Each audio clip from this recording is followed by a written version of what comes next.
has anyone ever seen one of these before? No? Okay, so if you go to Europe, into any of the big cities, these are called Stolperstein. My German pronunciation is not very good, but they are in the ground as you walk around quite a lot of the main cities, and they are little representations of people that lived or worked or were abducted from certain places across Europe, and they represent people that died during World War II as part of the Holocaust. They're really widespread, and I came across this one in Hamburg in 2018, and what we know about Alice is that she was taken to a hospital. She was in a hospital for either learning difficulties or mental health. We don't know the exact. There's not that many records. A lot of them were destroyed. She was taken to a hospital where everybody who was Jewish with a mental health condition or learning disability was put, and then she was taken to Brandenburg and killed as part of T4 action, which is something that's not really very much talked about. It's only really kind of started to become part of much more spoken about in the last 4 or 5 years. And one of my biggest really pushes is I'd really love to see T4 explicitly taught when we talk about the Holocaust, because that is one of the kind of most biggest drivers or biggest sort of things that we can link ableism to. It goes right back to the start of eugenics, but that's one of the biggest things in World War II, in the last century around ableism, where we really see ableism becoming a big thing. We know as well that there were up to 300,000 people killed as part of Action T4, and that was specific. They called it killing with kindness, or they killed it. They just kind of wrapped it up to parents and people, much like the propaganda we get today in some of the newspapers, that it was the kindest thing to do to put people who had disabilities out of their misery. And it was absolutely horrific. And officially ended in 1940, but it didn't, it continued. And we know up to 300,000 people were killed under Action T4 or programs like Action T4, and thousands more were sterilised as well. So we have such a massive piece of history that if we taught in our schools, I think would start to help our young people understand why it is not okay to consider somebody who's got a disability as less important or less favourable than someone without a disability. So a little bit small, but I'm happy to send it out. We can see eugenics, which is the root of ableism, literally started hundreds of years before Hitler started coming up with his ideas. He wasn't original. The biggest drivers around some of those things were really when we started to get to the 1800s. We know in the US, sorry to coordinate two things, we know in the US the situation with disabled people wasn't great. They used a lot of segregation, much like the racial segregation. They also used sterilisation. They were still using that at the turn of the century. And I find it quite ironic that we forget the role the West actually played in a lot of these things around ableism and eugenics. Because we kind of seem to ignore it, much like colonialism. We seem to ignore that role that we played in that history that has led to some of where we are today. In the UK in the 1800s, we know people who were disabled, they were segregated, they found themselves isolated, and they were often in asylums and workhouses. 1830, we've got the term eugenics was coined by Francis Galton, and it's suggesting that we should start to cultivate procreation of superior stock of people, which is obviously also the formation of the basis of the Aryan, the beliefs around the Aryan race as well. 1900s, eugenics was really popular around the world, particularly in countries that you maybe don't think about, like Canada and Denmark. Most countries of those Western countries passed laws on sterilisation, of forced sterilisation of disabled people, and I don't think that's very widely discussed. And it's really horrific. It's just absolutely horrific. In the UK, even Churchill himself felt that disabled people were a threat to the UK and our economic stability and our ability to thrive as a country. That did change around World War I, because obviously in World War I we had a lot of people who came back with injuries and quite severe disabilities, and we still had we still needed them as part of the workforce. So attitudes in the UK did change around that time, but it still wasn't great towards disabled people.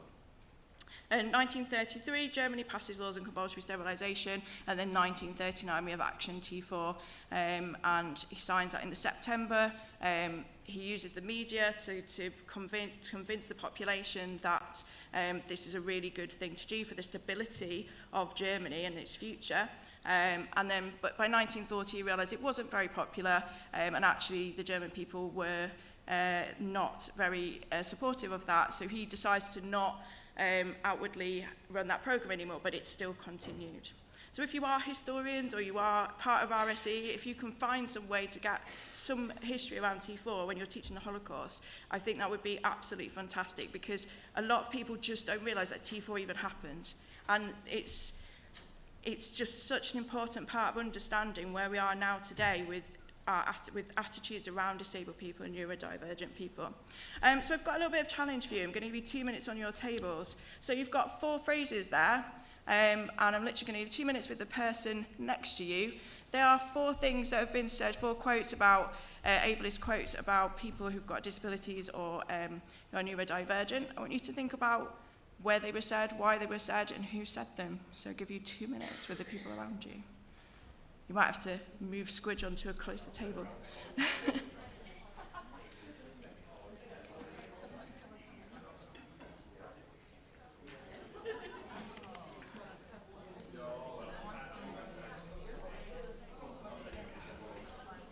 Any ideas? That first one doesn't surprise me.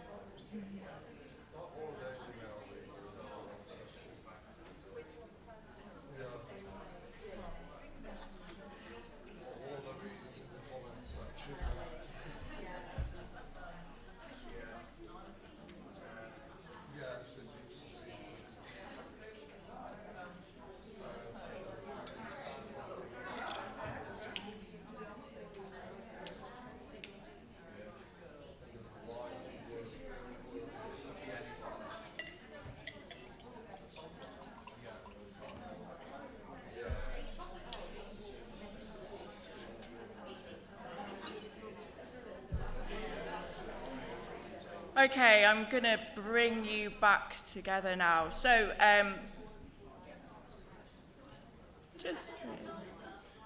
you can just 30 seconds longer, yeah? Yeah, no, you can have a little bit longer.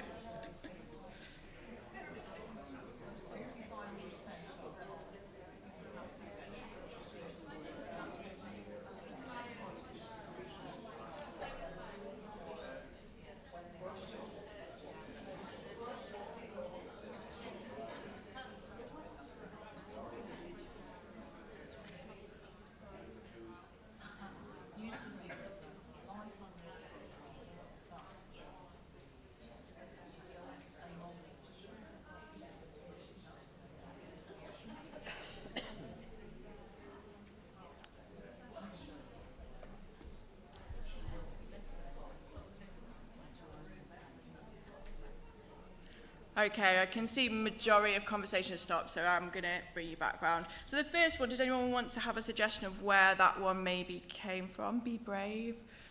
Yep, go on. Absolutely, well done.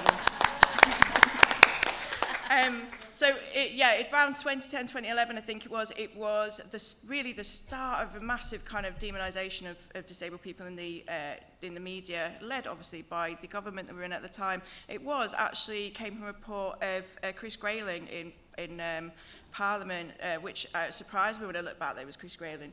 But it didn't surprise me, but it surprised me that he's still around now from then. But it was in the Daily Mail. I did hear someone say it was the Daily Mail. It's a very Daily Mail headline. Any ideas for the second and third one? They do come from a similar place. Anyone want to have a guess? So it is the war. It was Hitler. It was both of those were Nazi propagandas. Yes. So both of those were used during the war by Hitler, and then the bottom one had some interesting. Absolutely spot on. Absolutely spot on. And yeah, so Churchill was actually quite a eugenicist, and he when he was I think this was actually when he was he was in Parliament. He was expressing fears. This is when they felt that this would be threatening the stability of the UK and our economic stability to have disabled people and neurodivergent people as part of our society. And thankfully, he didn't get anywhere with that, which is a great thing. But the reason why I wanted to put this up is because these quotes spread over sort of 100 years, and in 100 years, nothing's changed. And if we don't change it now, what's going to change for the children that we teach? Because we have more and more students coming through with disabilities and neurodivergent conditions in school because diagnosis has improved, but also because of the way that inclusion works, more and more are coming into mainstream. And one of the reasons why I'm so passionate about ableism is I do not want a child to go through what I've gone through. I don't want a child to fight to get a job or to be told at university, when you start in university with a physical disability, do you think you're academically minded enough for this? Do you have the intellectual capacity? That's what I was asked. I don't want a child to go through that. And if we don't tackle ableism now, it's what's going to happen. You okay? When I did dyslexia, specific learning difficulties diploma, one of the people said, oh, you won't be able to do this because you've missed one thing because I broke my ankle. But you won't be able to do this, it will be too difficult for you because you're dyslexic. And I actually had a child say to me on Wednesday that dyslexic people should not be surgeons because they're more likely to make mistakes. And absolutely, I'm like, this has come out of a 15-year-old's mouth. And I'm like, what? I have to tell, my school are very good, and I'm going to talk about some of the things we can do in schools. But that's still pervading through society. And I mean, I just don't even look at social media because if I move on to the next slide, what I'm going to talk about in a second, on social media during the whole COVID thing, the amount of comments I read was that we shouldn't be locked down because only vulnerable people are dying. It just leads straight back to those previous statistics. And it's just horrific. It pervades social media. So some of the things I wanted to just kind of put a little bit of a picture of where we are now. We know that 6 in 10 COVID deaths were disabled people and neurodivergent people. To me, that's horrific. To a lot of people, that's horrific, but nothing's really happened. We're still pushing for a full inquiry into that. Despite denials, we know from the CQC reports that blanket DNRs were used during COVID pandemic, and they weren't just used in 2020, they were used in 2021. And I personally know quite a few people who are massive activists who had long legal battles to get those DNRs removed from their files. 24.9% of disabled people aged working age, they had a degree compared to none. And when you think about the fact that the disabled students allowance has now become harder to get, you've got to fund a lot of it, the first part of it now yourself. It kind of seems remiss of me to say that people who are disabled have extra costs when they go to university, but we're still going to make it equal by letting you have disabled students allowance, but actually most of the things you need you will have to cover because of the barriers and the floor limit when it comes to the amount you can get. So when I went to school, I got my computer paid for and I got everything that I needed paid for. A student going to university now won't generally get their laptop covered because it's assumed every student should have a laptop now. So if you're from a poor background and you're disabled, and you've got other intersectional things going on, you are at massive disadvantage. And these are having huge impacts on those statistics. And I expect that statistic will get worse in the next 10 years. We had 13.3% of disabled people had no qualifications compared to 4.6% of non-disabled, and some of that will be around issues relating to schools, and some of that will increase as well, as I think with the way that SEM provision is going. And everything has been cut that support us. Independent living's been cut. The fact that they don't see independent living as important is really ableist. And the fact that a lot of employment, things like re-employed being cut, access to work has been cut. If you're in a MAT now, your MAT has to meet the first £1,000. A lot of MATs can't afford to do it. They just can't afford it. They have to because it's a legal requirement, but they can say that's not a reasonable adjustment because it's so easy for them to be able to say I can't afford it because genuinely they can't. I mean, they can't pay the electric bills, a lot of them at the moment. The ultimate consequence for us as disabled neurodivergent people and the children that we teach is that we will never be able to have an access or equal participation in society or in workplace. And it's coming again, because I've just been at a conference, but it will be coming. There'll be a push again to get people who are not working or are disabled back to work or into full-time employment. That is coming in the Tory policy, which it's going to be a real push coming. So just a few more statistics to give you a little bit of a picture where we are. 1 in 3 people, disabled people, there's a lot of prejudice. We also know that hate crime is underreported, it's not taken seriously, and very few hate crime, the percentage of hate crimes that are disability hate crimes or hate incidents that are actually put through to trial and are successful is very low.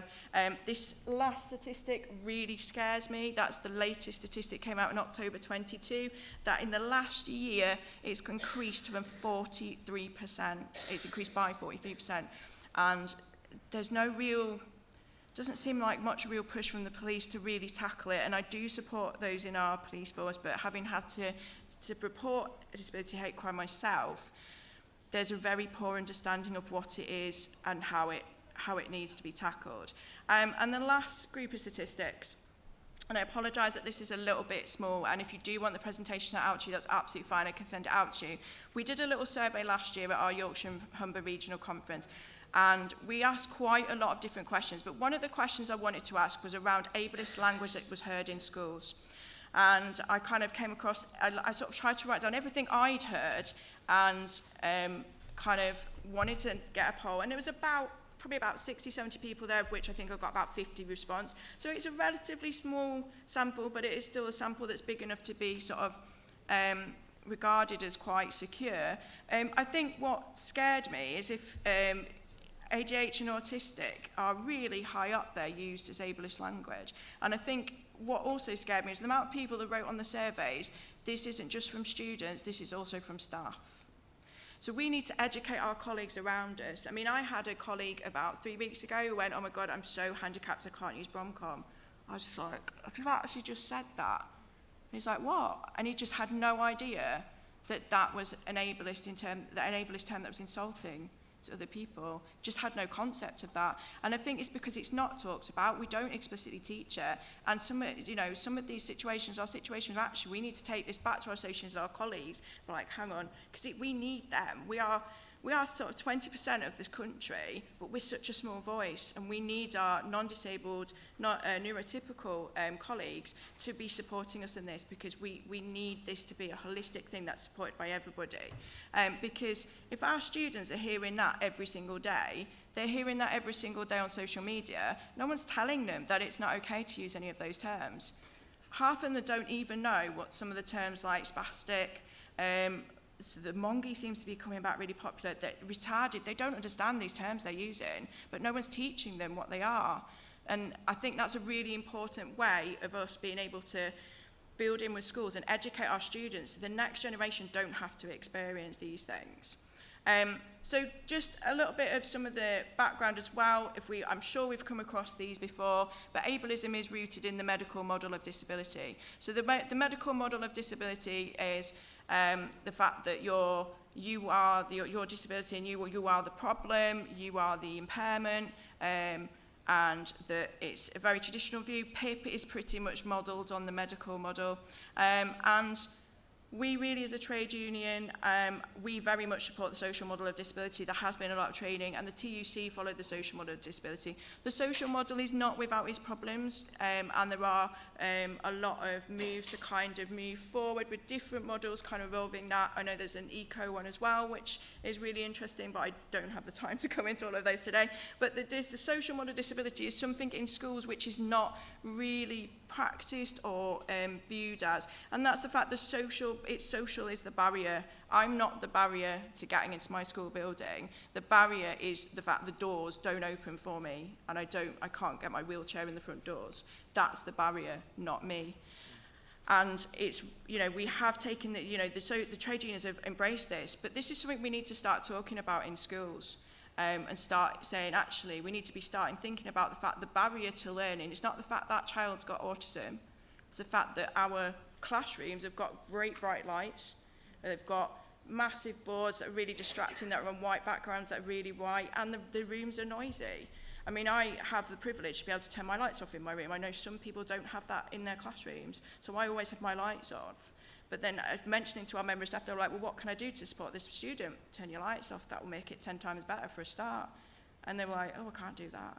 That's your barrier, not the fact that students got autism in your classroom. And our schools, I think, really need to start, and SLT need to start understanding this. So ableism as a definition, some people will use disableism. There is a slight difference between the two. Ableism specifically assumes or implies or infers that disability is something that needs fixing, so directly connected to that medical model, but it's the concept that somebody who is disabled is less valuable in society, less valuable in the workplace as somebody who is non-disabled. And ableism can be very much like disability discrimination. You don't need to be disabled or neurodivergent to experience ableism. It could be ableism by assumption, much like disability discrimination can occur by assumption, assuming that you look disabled or anything like that. And it is in direct conflict with everything we stand for as trade unionists. So there are several types of ableism. It's a really expansive topic, and I want to allow time for questions, so I don't want to go through all of them. We've got hostile, internalised. Internalised is a really complex one for us as individuals with disabilities and the neurodivergent people. Internalised often comes from what we see around us. So internalised is where we as the person feel like we're not worthy of going for a job, or we're not worthy of adaptations, we're not worthy of support. And a lot of that comes from what's around us, what we're told by doctors, what we're told by society, what we read every single day on social media, what we hear in the papers or in the news. And it's us in ourselves feeling that we are not good enough. And it's really challenging to overcome that, and it's a really important thing to concept to be thinking about. Medical ableism, and the things that I'm going to mainly focus on are physical, mental, structural, cultural, and benevolent. So mental ableism is pretty obvious. It's discrimination due to mental health conditions, neurodivergent status or cognitive differences. Can be mocking and joking. I think, a lot of terms like depression and anxiety can be used to joke against people, and I think that's a really dangerous place to be. Language such as retarded, lunatic, idiot, psycho, nuts, they're common words I hear in school. Psycho is a particularly interesting one. I did have a conversation with one of my colleagues who's autistic, about the fact that psycho is really not just ableist, but it's quite misogynistic in its way that it was used, because it was often used in Victorian times to sort of describe women. So it's also, there's a lot of misogyny tied up in a lot of these, as well as racism around some of them as well. Banter or abuse around mental health conditions, neurodivergent status or cognitive difference. I'm hoping that that's getting to a place where it's not considered okay in a lot of places, but you still see ridiculous memes and stuff about it. And what I would say is if you're on social media and you see stuff that is ableist or is mocking anybody who's disabled or neurodivergent, just report it, because Facebook are actually taking it down now, which is a massive move. The more people report stuff like that, the more people are not going to see it and think it's okay. We've also got physical ableism, so that's discriminatory or hatred directed to somebody because of a physical condition or a visible disability or condition. Tends to be used of the terms, things like crippled, mongy, midget, those kind of things. I don't know if anybody has been following some of the Strictly comments on Facebook about Ellie Simmons, but some of the stuff that has been said about her, that she shouldn't be going near a dance floor, that it was, why should she be allowed to compete against normal-bodied people or typical-bodied people, is absolutely horrific, yet this is accepted. I'm like, it's 2022 and this is accepted. It's just, we have to start teaching that this is not right. Violence or aggression directed to somebody because of their physical and visible disability and condition. Some of these things as well can be really subtle and really hard, and I think sometimes it's too easy to brush them off as bullying. And I think that's sometimes the struggle with SLT is actually getting them to understand, no, it's not acceptable to be ableist. It is the same level as somebody is being racist or homophobic or biphobic. Yet for some reason, ableism isn't seen as that, but it is. And they do have, in our school, we now have a duty to report every protected characteristic, and so ableism does get reported in our school now at the same level as racism, which is a massive step forward, and that's really what we need to be looking to aim for with our SLT in our schools, so it's taken seriously. Structural ableism, so that's failing to provide access, holding events in noisy, dim, physically inaccessible venues. My biggest bugbear is people that go, oh yeah, this building's accessible because it has a ramp and a disabled toilet. Not all disabled toilets are created equally. That's a whole nother workshop that I could do. But also, there's so many things around a building. Do you need BSL interpreters? Some people who are hearing impaired or have hearing difficulties would rather lip read, but yet we don't have a big screen with a speaker on it so that people can visually see the speaker. So many different things around access that are just not considered. Access is, and I know I'm preaching to the converted in here, but it's getting across that actually access is more than having a ramp and a disabled toilet. It's having a disabled toilet that's not full of rubbish, which is one of my biggest bugbears. Having inaccessible documents. Everything is printed white on black, white with black writing. That's very difficult for a lot of people, but I don't think I've ever been asked, except by my school, what colour I would like everything on. So I apologise that this is on blue, but that's the colour I unfortunately need. But it's things like font size. It's when your emails go out from your associations, are they actually readable? Or are they got faded colours so that your writing text becomes difficult to read? Are they actually readable by an easy reader? Because I wonder whether some of the emails, how many of the emails that go out from associations would be accessible to people who use readers, text to word readers. Things like that. Poor meeting hygiene. One of my biggest hates in meetings is when people have got their phones on and you hear that little BBC alert come up. It's that little feature of the BBC because a news alert has come through to their phone. And if there's 30 people in a meeting, sometimes you can guarantee at least 10 people will have that alert going off. That is so distracting from somebody who's autistic. As soon as I hear that as someone with autistic, I'm like, oh my God, has somebody died? What's happened? What's going on? Oh my God, my mind is not where it needs to be because of that distraction. But if you have, if you need support around hearing, you have access needs around other things, having that going off every 2 minutes is just the worst thing you can have in a meeting, and you lose your train of thought.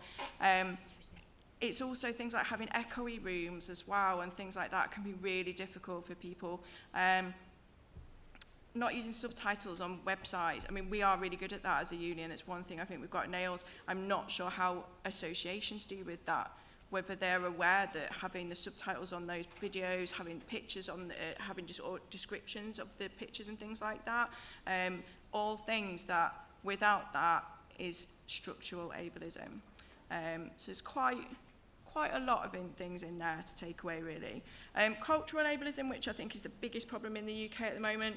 It is okay to joke and mock about people with disabilities or neurodivergent people.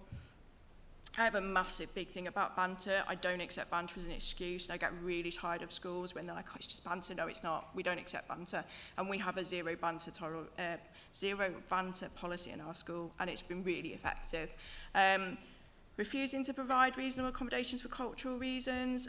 So that could be, and I'll give you an example, going to a pub upstairs because that's what you've always done. And the culture of your association is having a drink, and that's where you go. And that is so wrong, not just on the ableist point of view, it's also Islamophobic and other things around that. Social patterns that discriminate against someone's dignity, that's more related to, an example I give to that is more related to care. So there's quite a lot of people who are my age who have carers who, because of the limits of the times of carers and the times they've got, are finding themselves being put to bed at 6 o'clock in the evening. So they're put to bed at 6 o'clock. Because that's the only time the carers can fit in to come and see them to put them to bed.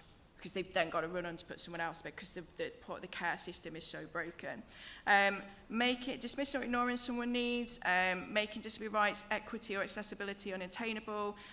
Again, use of the words that we just don't want to hear used. Phrases like, oh, everyone's just a little bit autistic, OCD, ADHD. I'm so tired of hearing that one. And it goes on. And I think this is our biggest thing, and social media, particularly around cultural ableism, is horrendous. It's just too acceptable.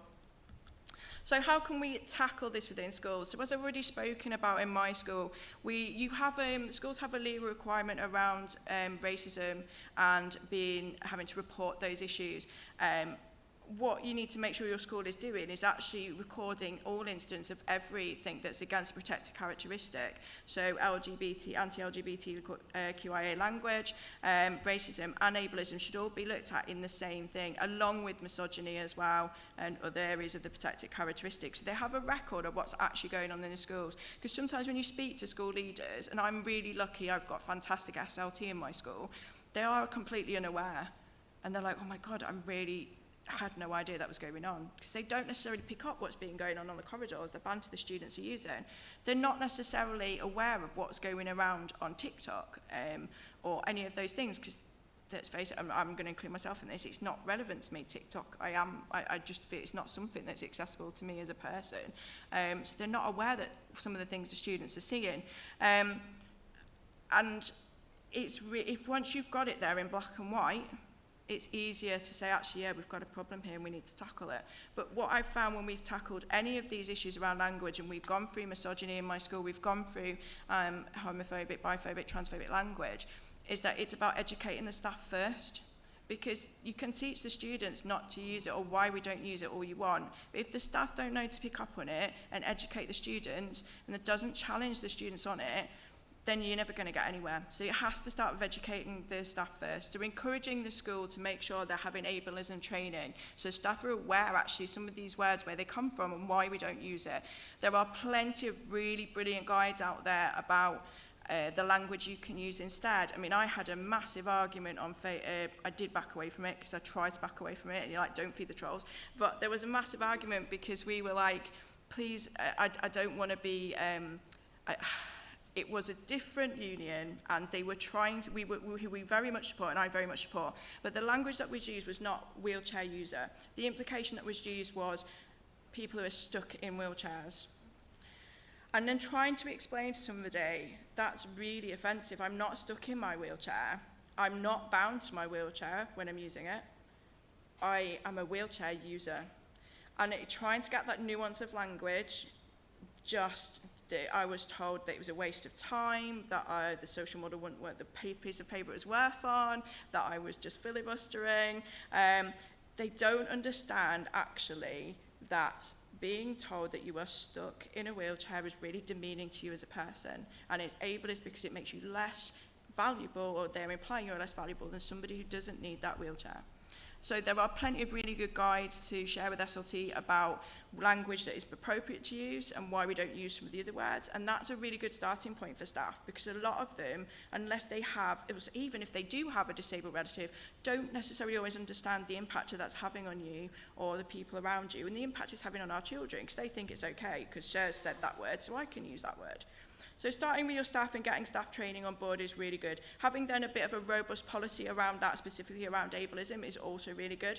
What we do in our school with any of these things is we go through the training with the staff, and we also go through the training with the students.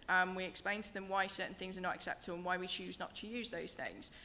How we then tackle it with the students is we don't just beat them over the head when they hear those language, because it's not right, but we do tackle the students and say to them, do you actually know what that word means? Well, most of the time, I think 99% of the time, students have said to me, I haven't got a clue, miss. Even when I've heard them saying stuff like, oh my God, I'm so autistic, when they're not autistic. They've used it as a negative. They don't understand the words they're using. So they're relying on us, on adults and our colleagues, to teach them what those words mean, and so they know not to use them again. And quite often, I think 100% of the time, when I explain to a student what that word means, they're like, oh my God, miss, I'm so sorry, I didn't know, I feel really embarrassed now, I'm not going to use that word again.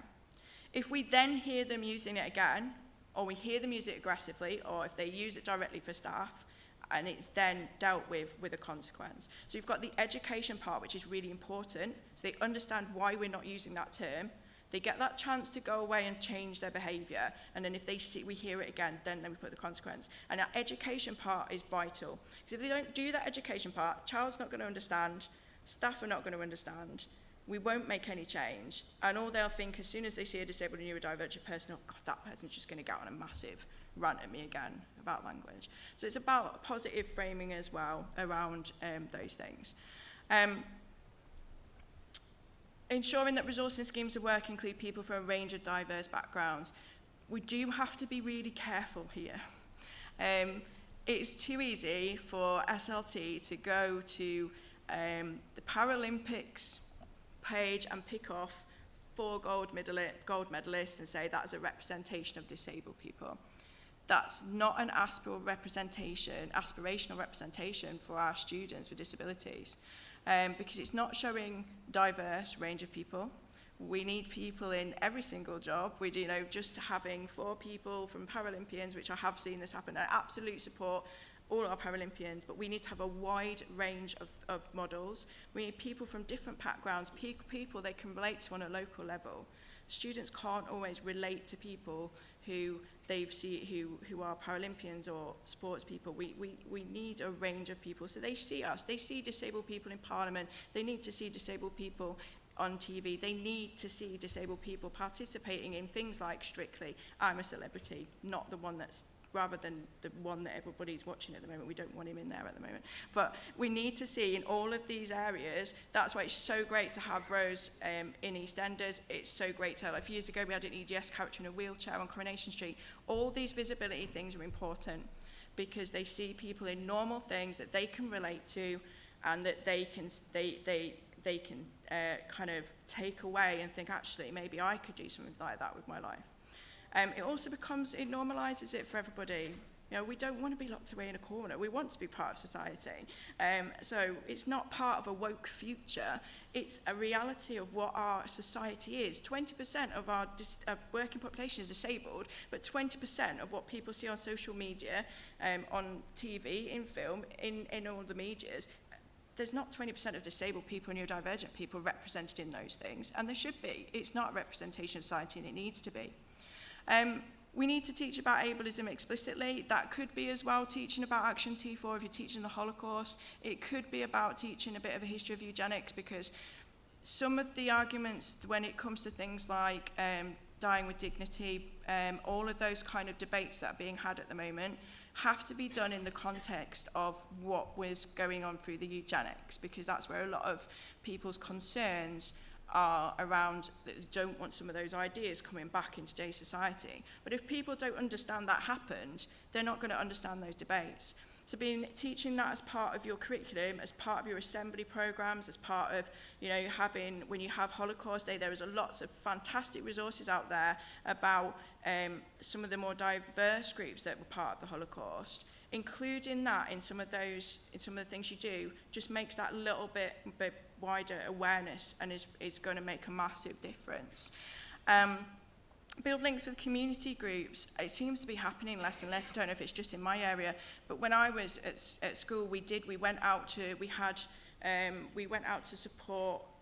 I think the group we've got is Harmony Helping Hands in our area, where you go out and you work, students go and support people who might have learning difficulties, or they might go and work with elderly people who have got various different disabilities or neurodivergent groups, and just helps them be more aware of the society around them, because it can be really narrow-minded. My students don't leave the area they're in. They don't consider there's a wider part to that little region that they're in. So it's really important that we are giving that diversity. And the biggest thing I can say is employ disabled and neurodivergent people. The amount of autistic students who are so glad they've got an autistic member of staff who's happy to talk to them, who understands exactly what they're feeling, but also they've managed to be a teacher and they've gone to university and they've gone to do postgraduate courses and they're now standing here as a teacher, has the biggest impact on them that you would not imagine. And it is really important that we do employ disabled people, that we support them, we make sure we have a wide range of representative staff. And again, with that, I know that I'm talking to the converted with that one, but it's again really important, I think.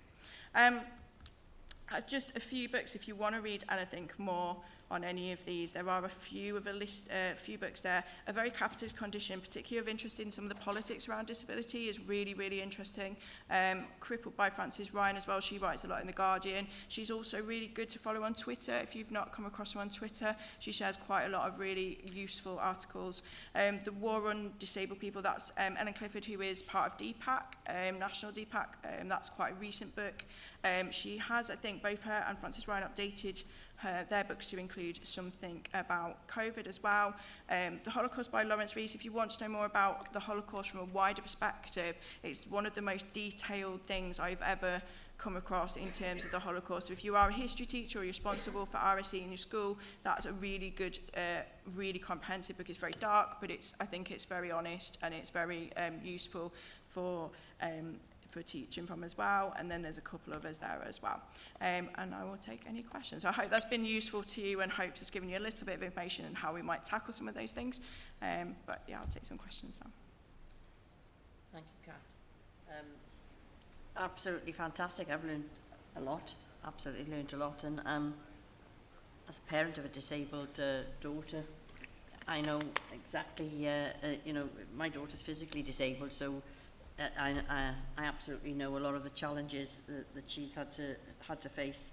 And I think it's only when something like that happens you know, to you personally, that you start to realise that there are so many barriers in our world. And for somebody who's physically disabled or neurodivergent or whatever it is. Anyway, who's got some questions for Kat? My name's Lily and I'm from Sheffield. I do supply teaching, and one issue I find as a supply teacher is sometimes I get students who will go to me, oh, I'm autistic or I have ADHD, I can't do this. And then I go to look at the register to see what learning needs they actually need, because I'm not going to say, oh, you're lying, you don't have autism, ADHD, but then it just shows me they have SEN support needs, but then it doesn't specify what them SEN support needs are. It doesn't give me any way of accessing that, and then I find out a bit later, oh, the student was lying, they were just joking, they're taking autism, ADHD and using it as an excuse just to not do work when they actually don't have that condition in the first place. Yeah, and I think that's a really, that's generally, well, I'm going to say it's generally down to, I think, as well, though, the culture in the school for not actually sort of supporting students with understanding and awareness around neurodivergent conditions, but also then allowing that to kind of be something that, you know, students can do.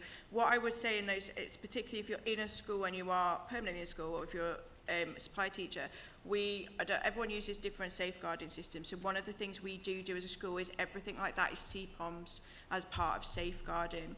So I would make sure the first thing is that is getting recorded as a safeguarding need, that it's not being written off as banter or the student just having a laugh or anything like that. It has to go down as a CPOM and a safeguarding need. But also, any good teaching for I don't think I've ever come across any autistic student or any ADHD student who would say to me, I can't do that. Because those who genuinely have those neurodivergent conditions, genuinely, I think, just want to do the best they can to achieve. And they might raise some awareness, you know, actually it's too bright in here for me, it's too loud. But I think educating that student around, you know, I know it's difficult when you supply, but having that conversation and just with that student saying, well, what can I do to meet your needs in my classroom? And I think quite often you'd get a response of, oh, or, you know, they wouldn't have that. If it was a genuine student, I think they would say, well, actually, so I need you to turn the lights off, or I need to have 5 minutes, and those kind of things. But making sure, if it's in retrospect, that you have raised that with SLT and that SLT actually deal with it, and that they deal with it as a safeguarding need, and they explain to that student why that's not appropriate to do. And that part of that conversation is really important. I hope that kind of answers it a little bit. Thank you. Number 2 is at the back there. Thank you. Colleague there. Is that working? Yeah. Aidan Gregson from Strabane. Thanks very much. It was really interesting. Lots of you were saying. I think you were chatting about what language you teach children, what language not to use. But I also think we need to teach them what language to use. You know, because people are scared of offending people, and you know the world is a place where people come very anxious of just using the wrong language. And I think it's so important that we teach the right language. Just that. And one other thing I was going to say is, you know, we're looking at one of the first slides, and we're saying now we haven't changed in 100 years of disability, but I think for me as a dyslexic person, I found that we're actually going backwards in some ways, as in like technology. I mean, online banking, how many times am I told to get online bank? I'm like, I can't use it. Stop telling me, you know, banks close at 3 o'clock now, and so I can't access banking anymore because I don't do online banking. You know, booking an airplane ticket, it costs you more to speak to a human being. We're losing that kind of ease of access. I can't access so many things. I booked a hotel the other day. It cost me £20 because I needed to telephone because I couldn't use the online system. You know, we're going backwards, aren't we? And bank, you know, businesses are not understanding that. It's cost cutting all the time, and I can't access society as much as 10 years ago. And you know, just learn how to do it. Well, if you're dyslexic, it's not easy to do. Yeah, so, and absolutely. And I think that's my fear, and that's my. I was sat in not a Tory meeting, it was a different meeting for a different situation, and it was the Shadow Minister for Levelling Up, and he was saying, we're just about to have austerity too. And I was like, stuck my hand up, no mate, not being funny, if you're disabled, you've been in austerity since 2010. And we are going backwards. It is around technology, it's about everything. And the excuse is coming, it's already starting, it will get worse. We can't afford it, cost-cutting, we can't afford it. You'll just have to find a way around it. How?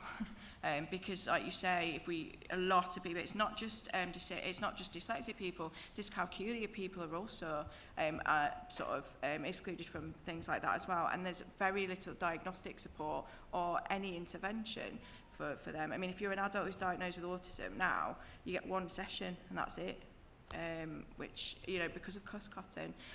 So the support is just not there, and my prediction is it's going to get worse, for which I'm really worried about.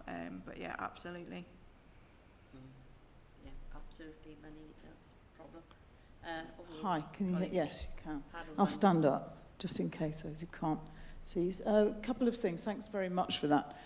A few comments. I'm, as well as having some physical problems, which I'm ADHD, diagnosed 4 years ago, 9 out of 9 on all 3 counts. I'm dyslexic and dyspraxic. So that thing where you said somebody was saying, oh, I can't do that because I'm autistic or I'm ADHD, I can stand there and go, so am I, mate. And I've managed. And a couple of useful things. If you have any pupils or yourself who are ADHD, there is a brilliant, brilliant website which is capital A, capital D, and then lowercase itude.com, attitude.com. And it's an American site. It's free, and you get weekly emails, and it's everything from ADHD in adults, how to cope with kids, for teachers, for children, for students, for everything. And there's lots of free resources there. Brilliant. What I found is that when I was volunteering, and I told them, because I'd just been diagnosed, that because I'm ADHD, I tend to overtalk, and I can see people's eyes glazing over, but I can't do anything about it. And I go off on tangents. One of the most, I actually was kicked out of volunteering for a wildlife trust, tutoring, because I was talking about things other than the precise bits. Well, you're out in the wild and you point other things out that are happening, so that wasn't allowed. But one of the I've done it. Oh, one of the most positive things about the ADHD that somebody said to me was when I was in a book club and I was going off on a tangent, and he said, right, back in the room, but he said, my son's severely ADHD and he does what you do. He makes connections all the time. And that is literally the most positive. Sorry.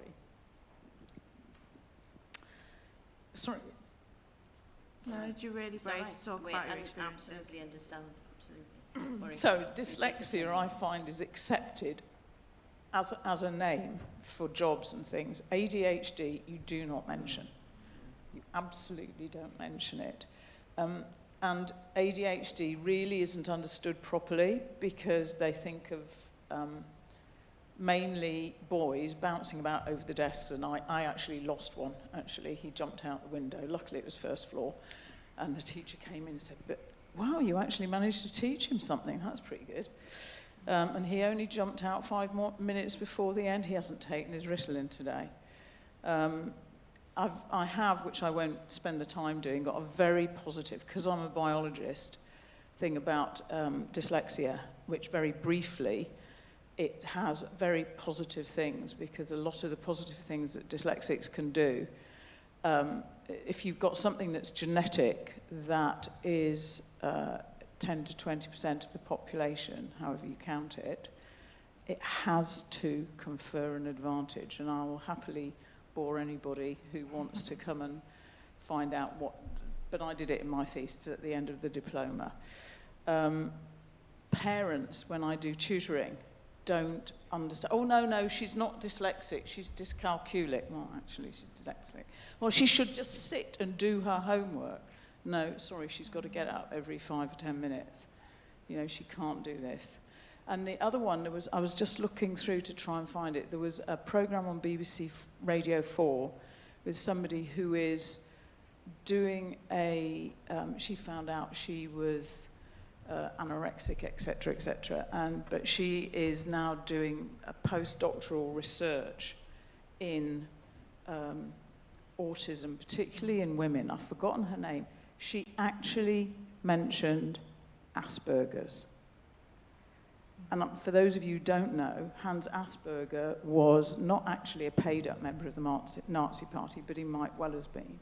He diagnosed high-functioning autistic children, got them sent to a particular mental hospital where they were murdered. And so that should and somebody who's working in that field absolutely should not have been using that. And the other thing that you said about the Paralympics, my cousin's son used to he only had peripheral vision, so he went to the Worcester School for the Blind, and sometimes I took him there. And he said, you know, I hate it. He said, and everybody here hates it. People keep going on to us about, oh, so-and-so's blind, and they've done this, and they've done that. And he said, most people don't. And most people hate being blind. And most people aren't going to achieve those wonderful things. And so that figures in there. So anyway, yes, that's me. Thank you. Yeah, I think a large part of, I did take it out, but something, because of just for time reasons, but we do a massive neurodivergent training, but I think that needs to go into schools because there's 2 issues around it in schools. One is the stigma around, or particularly as you say, around ADHD in women and girls, but also autism in girls, and the fact that, you know, they have this stigma that anyone who's got ADHD is going to be, you know, bouncing off the walls, which is just not the case. ADHD is that's a sign of needs not being met. It's a symptom of the school or everyone else not meeting needs. And the amount of times I have people come to me where the girls are autistic and they say, oh, but they're fine during the day. And I'm like, yeah, they absolutely might seem to you like they're being fine, but all they're doing is trying to keep everything in. So they're not screaming because it's too loud or all of those things. And then they go home and they melt down and they cry and they scream because they've kept it all in all day. And the same thing happens with ADHD girls as well. And there's not, this is awareness, the awareness around masking is just absolutely zero. But it's this thing you talk about the positive things as well. You know, it's like you hear other staff members, you know, like you said there, oh, you managed to teach them something. ADHD students want to learn. We've got to teach them in the right way. And if we've got staff saying that, they need to be looking at themselves and thinking, actually, what do I need to find out to be able to teach this student? What is going wrong in the school that this student isn't able to access things? But also thinking about those positive traits. You know, in maths, we know that students who've got dyslexia, they can quite often visualize things that I can't visualize as a maths teacher. Every area has strengths. You know, my autistic students are fantastic at algebra because they follow every single rule to the absolute dot. And that doesn't go for every single person, but there are different things. You know, we need to be building up the positives, and you know, and that takes us away from ableism as well if we focus on the strengths of those of our conditions rather than the negatives, and get schools to do that. That would be a massive sea change as well. There is a few books around Hans Asperger. If it's something that you've not really ever heard of about, he is portrayed as a bit of a hero. There's a lot of research that's comes out to say that actually perhaps he's not, so that if you're interested in that, there are quite a few books around that as well. Because as has been said, he was diagnosing people to the requirements of the Nazis, not the actual clinical requirements. So. I think we've got time for one more question. Claire, you've got the paddle number 2 there. Hi, mine's more like a kind of statement than question. No, go for it, it's absolutely fine. One, I found it, I mean, having quite a few physical disabilities myself, I'm like, well, it's type 1 diabetes, and then I've had 2 transplants, and following that I've had a lung and heart condition, and I think linked also post-cancer, which has had an effect on my body physically. But linked to that, I think people that have physical disabilities usually also end up with mental health disabilities due to the impact of the physical disabilities, so we kind of come across both. Yeah. The bit that you said about internalised, I'd never really heard that out loud before. I just thought that's how I felt. And I feel like a little bit, not embarrassed, that might be the wrong word, but I'm constantly, when I'm in school, feeling that, you know, I'm not good enough and I have to prove myself more than like regular people. We've recently had a change in management, deputy and head. The previous head and deputy, absolutely amazing, knew me for years. I was like, she never has a day off sick. You know, it's almost like you have to prove to them that you never have a day off sick, because I work part-time. So all appointments, everything on the other days, paranoid if I get an appointment on a work day, trying to change it. But now, we've had new head and deputy, I think if you have disabilities, you feel far more vulnerable. So I felt absolutely terrified. I'm now starting from scratch, so all they see is there's that member of staff with a care plan. And like a week ago, I went to see the head, and you know, your heart's beating out of your chest, and I'm sat on the chair trying to prove I'm this regular person with a care plan. He looked over my care plan, which was about 3 sheets long.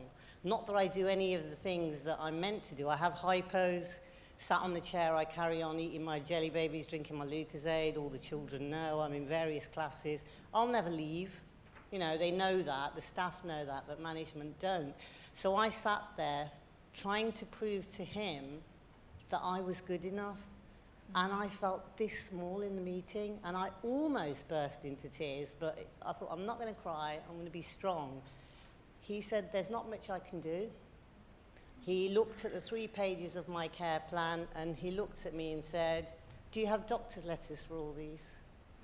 And that, it crushed me at that moment, because I've never been treated like that, because I've been there for years, and they know me so well.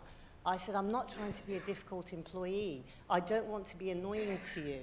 I don't want to cause you a problem. And I was doing exactly what you said there. And I don't know where to go from there. And I think you feel vulnerable. And that internalisation thing that you talked about, how do we change that? We have the disabilities. We know better. But it's very hard to change it, to change how you feel. Yes. And I think that's where I think understanding that actually that internalized ableism is a concept which is very challenging, I think, to address. But it's also one where there's no conversation around it. And I think for people who are caseworkers or reps who support people, being aware of that internalized ableism is also really important, because quite often that will result in the very thing that you're talking about, where people are like, I don't want adaptations. And it's not that they don't want the adaptations, they feel scared, they feel vulnerable, they feel like they'll be targeted, all of those things. And that's down to the internal ableism, that is being created by the school and by society, and that need that you've got to look like everybody else if you want to keep your job. And I think it's something that reps need to be aware of, and caseworkers, of how that works and how to manage that, because you have a lot of rights, you have a lot of things that you can do. I'm hoping that you will go to your local association and that they will support you with that. I'm hoping, if you haven't already been to occupational health, that you will be able to ask for an occupational health department, because the route for the head, if they really wanted to sort that out, should have been, would you like an occupational health reassessment, even if you've been assessed in the past. I've probably had about 5 in the last 10 years, because your needs change over time anyway. And then you've got that legal kind of document that, yeah, they still don't have to follow, but you've got much more of a basis. It's not, and speaking to an independent person who's not related to the school in any way helps you feel like you can actually speak to them and be honest about how you feel. I would also sort of maybe suggest joining a lot of, if you can find advocacy groups on the line, or maybe speak to, like, find a local DPAC group, so you've got solidarity with the people around you. Surrounding yourself with other activists who are disabled can be really empowering, because you can learn off each other, but you can also support each other with that as well. And we do have, I think it's educational support as well, who are really good if you're struggling with anxiety and things like that, that you could, the Union Fund sort of recommend as well. So there's also that as well. But please speak to your local association. They can help you. The school really does need to make adaptations, and they don't have a right to make you feel like that, and request an occupational health report. Hope that's a little bit helpful. Thank you, Kat. And you know, we have got staff here. If you've got any concerns, or you want to speak about any casework or anything, we can help you during the day. I want to thank Kat, and I know, you know, you've been teaching nearly 20 years now. You don't look old enough, but you've been teaching nearly 20 years now.